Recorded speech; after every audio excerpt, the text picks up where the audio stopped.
আউযু বিল্লাহি মিনাশ শাইতানির রাজিম। বিসমিল্লাহির রহমানির রহিম।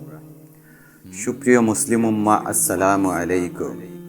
আজকে আপনাদের সামনে লাইলাতুল বরাত বা শবে বরাত নিয়ে কিছু আলোচনা করতে চাই।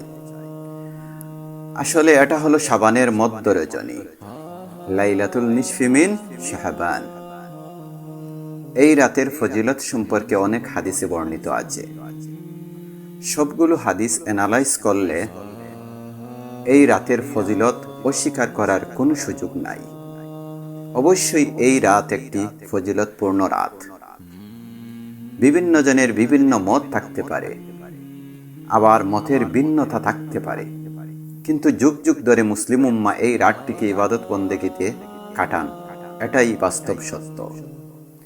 হযরত মুহাম্মদ সাল্লাল্লাহু আলাইহি সাল্লাম শবে বরাতের রাতে আল্লাহ সুবহানাহু তাআলা গোটা বিশ্বের সমস্ত উম্মতকে সাধারণ ক্ষমা ঘোষণা করেন।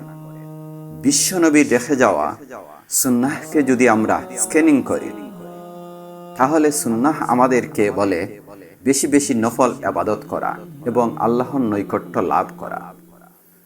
তাই এই রাতে আমরা বেশি বেশি নফল ইবাদত করে রাত্রি যাপন করব ইনশাআল্লাহ।